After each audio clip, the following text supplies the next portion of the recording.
স্বামীর সংসারে সর্বোচ্চ পরিশ্রম করি, এরপরও স্বামী দেখতে পারে না, কি করি? আমাদের বোনদের দুঃখের কোনো শেষ নাই।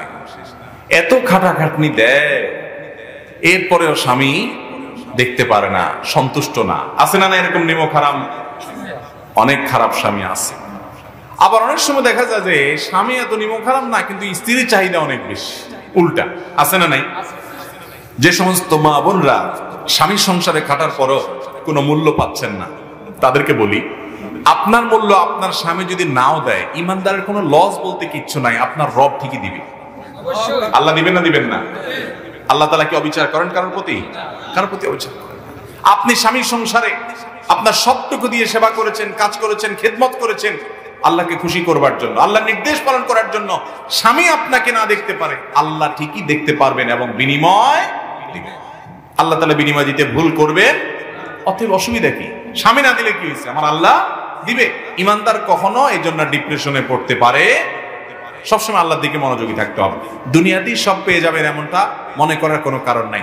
অনেক বোনরা আছেন স্বামীর সংসারের টর্চার, নির্যাতিত। আমি বলি, আপনি কত নির্যাতিত? ফেরাউনের স্ত্রী আসিয়ার চাইতে বেশি? কখনো না।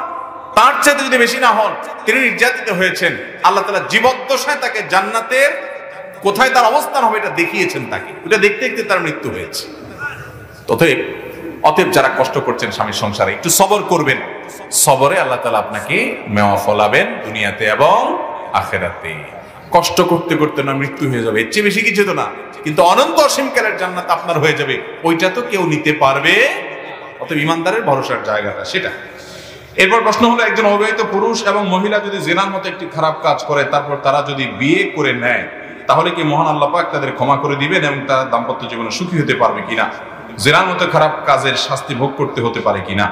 দেখুন, যদি কেউ জেনা করার পর নিজের কর্মে লজ্জিত হয়ে অনুতপ্ত হয়ে ফিরে আসে, আর কখনো এই পথে যাবে না বলে সংকল্প করে, আল্লাহর কাছে মাফ চায়, অবশ্যই আল্লাহ তাআলা কি করতে পারেন? মাফ করতে। জেনা করলে আর মাফ হবে না এমন কোনো কথা নেই। সব পাপই মাফ হতে পারে যদি আল্লাহর কাছে তওবা করে মানুষ। অতএব এই পাপ আল্লাহ তাআলা মাফ করতে পারেন। এবং দাম্পত্য জীবনের সুখের কথা যেটা বলছেন, হারাম করেছেন, করে লজ্জিত হয়ে মাফ চাইছেন, আল্লাহ তাআলা আগের পাপ এবং পাপের যে প্রভাব সবকিছু আপনাকে ক্ষমা করে দিয়ে অবশ্যই দাম্পত্য জীবনের সুখ শান্তি দিতে পারেন। প্রয়োজন হলো তওবা নাসুহা। তওবা নাসুহা মানে কি? খাঁটি তওবা, যে তওবা আর কখনো ভঙ্গ হবে না, এই রকম তওবা করতে হবে। বর্তমানে কিছু মানুষ হাদিস একেবারেই মানতে চায় না। তারা বলে হাদিস নাকি রাসূল সাল্লাল্লাহু আলাইহি ওয়াসাল্লাম মৃত্যুর 200 বছর 250 বছর পর কিছু মানুষ নিজের বর্ণনা করেছেন, তাদের উদ্দেশ্যে কিছু বলেন। এরকম মানুষ অনেক জায়গায় এখন হয়ে গেছে। তারা হাদিস মানে না, তারা কি মানে? কোরআন মানে। কারণ কোরআন মানলে ভণ্ডামি করাটা সহজ হয়। শুধু কোরআন মানলে, হাদিস অস্বীকার করে শুধু কোরআন মানলে ভণ্ডামি করা কি হয়? কারণ কোরআনে আল্লাহ তাআলা বলছেন নামাজ পড়ো। কিভাবে পড়ো আল্লাহ আর বলে নাই, তাহলে এবার ঘুরে ফেরা একটু পাগলামি করে কোন রকম বলা যায় যে নামাজ হয়ে গেছে। ঠিক না? ঠিক। কিন্তু হাদিস যখনই ধরতে যাবেন তখন দেখবেন যে তার মধ্যে এই সমস্ত পাগলামির কোনো সুযোগ, পরিষ্কার সবকিছু। শুধু কোরআন যদি মানলে যথেষ্ট হতো তো আল্লাহ তাআলা রাসূল পাঠাইতেন না। আল্লাহ কিতাবও পাঠাইছেন, রিজালও পাঠাইছেন। দুইটাকেই মানা ছাড়া ইসলাম মানা যাবে না, কোনোদিনই সম্ভব না। কিভাবে নামাজ পড়বেন? নামাজ কোরআনে তো বিস্তারিত বিবরণ নাই। অবশ্যই রাসূলের অনুসরণ করতে আল্লাহ রাসূল সাল্লাল্লাহু আলাইহি ওয়াসাল্লামকে বলেছেন, তোমার প্রতি কোরআন নাজিল হয়েছে কেন? লিতুবাইয়িনা লিন-নাসি মা নুযিলা ইলাইহিম, যাতে করে মানুষের প্রতি যা নাজিল হয়েছে সেটা তুমি মানুষকে ব্যক্ত করে করে বুঝাই দিতে পারো। এই জন্য নবীজির কাজ হলো সেটা না করলে কখনো ভালো মুসলমান হওয়ার সুযোগ নাই। সর্বশেষ প্রশ্ন আজকের জন্য, সময় অনেক হয়ে গেছে। আমাদের সমাজে প্রচলিত একটা কথা আছে, দেবর ভাইয়ের মতো আর বড় ভাবি মায়ের সমান। এই জন্য বর্তমানে অনেকে বাইরে পর্দা করলেও দেবরের সামনে পর্দা করে না। দেবরের ব্যাপারে নবী সাল্লাল্লাহু আলাইহি ওয়াসাল্লাম কি বলে গেছেন? ভাইরা আমার, দেবর সম্পর্কে নবীজি সাল্লাল্লাহু আলাইহি ওয়াসাল্লাম বলেছেন, আল-হামু আল-মাউত, মহিলাদের জন্য দেবর হলো মৃত্যুর মতো, পুরুষদের জন্য শালিকা হলো মৃত্যুর মতো। আমাদের সমাজে ইয়ারকি ফাজলামতি ভাবি দেবরের সাথে করে আর দুলাভাই শালীর সাথে করে। আর নবীজি সাল্লাল্লাহু আলাইহি ওয়াসাল্লাম এই দুইটাকে মৃত্যু থেকে যেরকম পালায় মানুষ, সেরকম পালাইতে বলছেন, কারণ এখানে ফিতনার ভয় থাকে বেশি। অতএব যারা বলে দেবর হলো ভাইয়ের মতো, তাদেরকে বলতে হবে, তোমার স্বামী মারা গেলে দেবরের সাথে বিয়ে জায়েজ আছে, তোমার ভাইয়ের সাথে কি বিয়ে জায়েজ আছে? তাহলে দেবর ভাইয়ের মতো কেমনে হলো? এটা ভণ্ডামি কথা। যারা বলে ভাবি হলো মায়ের মতন, তাদেরকে বলতে হবে মায়ের সাথে বিয়ে তো জায়েজ নাই, হারাম, কিন্তু তোমার ভাই মরে গেলে এই ভাবিরই তুমি বিয়ে করা জায়েজ আছে, তাহলে বোঝা গেল এই কখনো মায়ের মতন না, এটা ভাবি, এটা অন্য 10টা মহিলার মতো। বাহিরের মহিলার সাথে যত পর্দা করতে হয়, ভাবির সাথে পর্দা আরো হার্ডলি করতে হয়।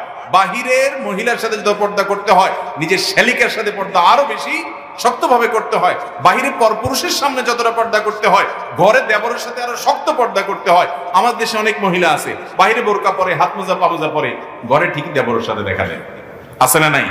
অনেক শ্বশুররা আছে সহযোগিতা করে না, শাশুড়ি আছে সহযোগিতা করে না, এটা দায়ুস যারা সহযোগিতা করে না। কথা কি বুঝাতে পারছি? দায়ুস জান্নাতে যাবে না।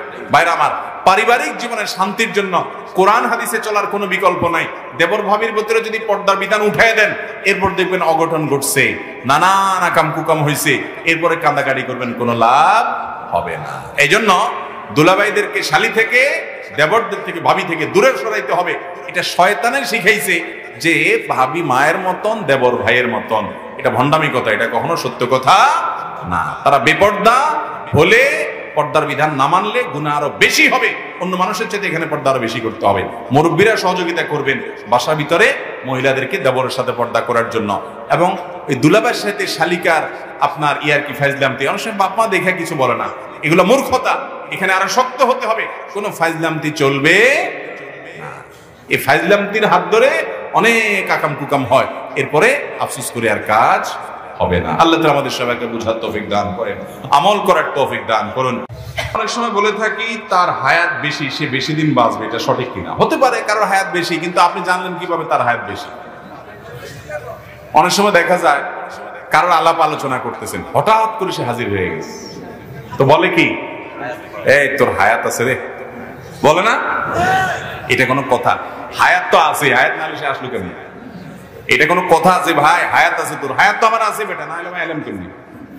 এটা তোমার বলার কি আছে যে আমার হায়াত আছে কিনা? এগুলো আমাদের নিজেদের বানানোর কথা বলি। এরপর প্রশ্ন হলো, মিলাদুন নবী মাহফিলে এক হুজুর হাদিস থেকে প্রমাণ দেন মিলাদুন নবী আছে আর বাকি সব বেদাত। আবার সিরাতুন নবী মাহফিলে আরেক হুজুর এসে প্রমাণ দেন তারটা সঠিক, বাকি সব বেদাত। এখানে কোন পথ সঠিক, আমি কোনটা মানবো? আমি জেনারেল লাইনে শিক্ষিত ভাই, আমি এই সম্পর্কে বলি, আপনার প্রশ্ন শুনে মনে হয় আপনি ভাজা মাছটাও দেখাইতে পারেন না। আপনি তো সোজা সরল মানুষ, যে হুজুররা একজন আপনারা হাইকোর্ট দেখায়, আরেকজন সুপ্রিম কোর্ট দেখায়, আপনি কোন দিকে যাবেন কুল পাচ্ছেন না। আপনি জেনারেল শিক্ষিত মানুষ, আপনি কোরআন হাদিস সম্পর্কে আপনার ধারণা নাই।